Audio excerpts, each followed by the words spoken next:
दिल्लीच्या लाल किल्ल्यासारख्या ऐतिहासिक आणि सुरक्षेच्या दृष्टीने संवेदनशील ठिकाणी एका कारचा अचानक स्फोट झाला। 9 जणांचा मृत्यू, 20 पेक्षा जास्त लोक जखमी।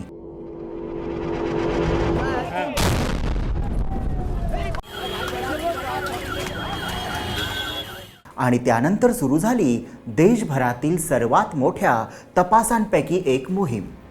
पण या तपासादरम्यान पोलिसांना एक धक्कादायक धागा सापडला, तो म्हणजे यामागचं पुलवामा कनेक्शन। या प्रकरणात समोर आलेलं नाव आहे डॉक्टर उमर मोहम्मद, जो फरीदाबादमधल्या अल फलह मेडिकल कॉलेजमध्ये डॉक्टर होता, पण आता संशयित अतिरेकी म्हणून पोलिसांच्या रडारवर आहे। आणि आज आपण सविस्तर जाणून घेणार आहोत लाल किल्ला ब्लास्ट प्रकरण, त्यामागचं पुलवामा कनेक्शन आणि तपासाची आतापर्यंतची दिशा। तारीख 10 नोव्हेंबर, सोमवारी संध्याकाळी नेहमीप्रमाणे लाल किल्ल्याजवळ प्रचंड वर्दळ होती। संध्याकाळी 6:52 लाल किल्ला मेट्रो स्टेशनच्या गेट नंबर 1 जवळ नेताजी सुभाष मार्गावर एक हुंडई I-20 कार रेड लाईटवर उभी असताना जोरदार स्फोट झाला। स्फोट इतका तीव्र होता की आसपास उभ्या असलेल्या 6 गाड्या, 2 ई-रिक्षा आणि एक ऑटो पूर्णपणे जळून खाक झाली। जवळच्याच लाल मंदिरातील काचा फुटल्या आणि सगळीकडे धूर पसरला। केंद्रीय गृहमंत्री अमित शहा यांनी रात्री तातडीने सुरक्षा आणि तपास एजन्सींची बैठक घेतली।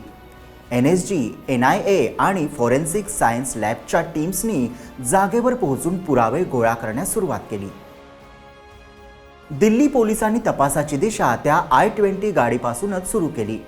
पोलीस कमिशनर सतीश गोलचा यांच्या मते ही गाडी हरियाणाच्या गुरुग्राममध्ये मोहम्मद सलमान या व्यक्तीच्या नावावर नोंदणीकृत होती। सलमानला रात्री चौकशीसाठी ताब्यात घेतलं। त्याने सांगितलं, मी ही गाडी दिल्लीतल्या ओखला भागातील देवेंद्र नावाच्या व्यक्तीला विकली होती। पण तपास पुढे गेला तेव्हा नवीन माहिती मिळाली।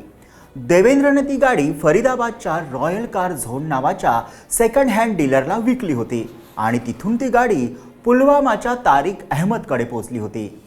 म्हणजेच आता हा धागा थेट दिल्लीपासून पुलवामापर्यंत गेला होता। दिल्ली पोलिसांनी जेव्हा फरीदाबादमधील नोंदी तपासल्या तेव्हा आणखी एक मोठा खुलासा झाला। काही आठवड्यांपूर्वीच इथे 2900 किलो स्फोटक पदार्थ जप्त करण्यात आला होतं। यात अमोनियम नायट्रेट होतं।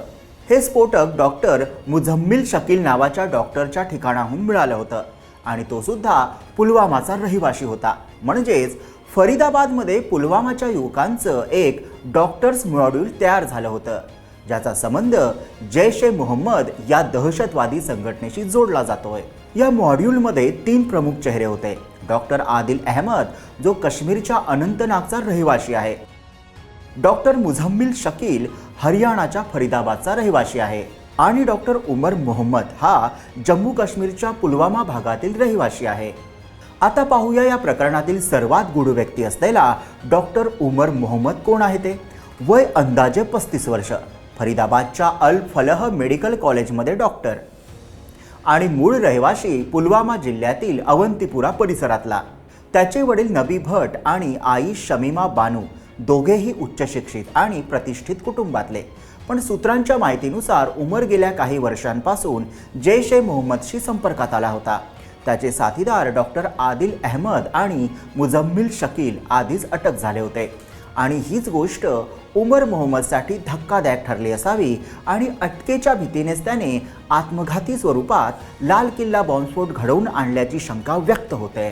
फॉरेन्सिक तपासात हे स्पष्ट झालं की स्फोट गाडीच्या मागच्या भागात झाला। वापरलेलं स्फोटक होतं अमोनियम नायट्रेट फ्युएल मिक्सचरचं। घटनेच्या जागेवरून सर्किट बोर्ड, टायमर, बॅटरी आणि वायरिंग मिळालं। म्हणजेच हा नियोजित स्फोट होता आणि CNG फुटली असा प्राथमिक अंदाज चुकीचा ठरतो। काही मृतदेहांचे अवशेष सापडले आहेत, ज्यांची DNA चाचणी दिल्ली पोलिसांनी सुरू केली आहे, ज्यावरून हे ठरणार की ही गाडी चालवणारा खरोखरच उमर मोहम्मदच होता का। आता जाणून घेऊयात या प्रकरणाचा तपास कुठपर्यंत पोहोचला ते। लाल किल्ला परिसरातील 40हून अधिक CCTV कॅमेऱ्यांचं फुटेज स्कॅन केलं जात आहे। स्फोटाच्या वेळी सक्रिय असलेले सर्व मोबाईल नंबर तपासले जात आहेत। काही आठवड्यांपूर्वी हरियाणामध्ये पकडलेला RDX सॅम्पल आणि या घटनेतील स्फोटकांचा रासायनिक नमुना समान असल्याचं दिसून आलंय। केंद्रीय गृहमंत्री अमित शहा यांच्या बैठकीनंतर हा तपास NIAला सोपवण्याची शिफारस करण्यात आली। या घटनेनंतर देशभरात विशेषतः दिल्ली, मुंबई, उत्तर प्रदेश, हरियाणा आणि बिहारमध्ये हाय अलर्ट जारी करण्यात आलाय। दिल्ली पोलीस कमिशनर सतीश गोलेच्या म्हणतात, ही केवळ दुर्घटना नाही, देशाच्या सुरक्षेला दिलेला हा थेट इशारा आहे। लाल किल्ल्यासारख्या उच्च सुरक्षा असलेल्या भागात झालेला स्फोट म्हणजे भारताच्या सुरक्षा व्यवस्थेसाठी मोठा इशारा आहे। पोलिसांकडे सध्या DNA अहवाल आणि स्फोटकांच्या रासायनिक चाचण्यांचे विश्लेषण बाकी आहे। पुढील काही दिवसात हे स्पष्ट होईल की उमर मोहम्मद खरोखरच मरण पावला आहे की तो अद्याप फरार आहे। हा विषय तुम्हाला कसा वाटला ते कमेंटमध्ये नक्की लिहा आणि व्हिडिओला लाईक करा, शेअर करा आणि आमच्या YouTube चॅनलला सबस्क्राईब करा।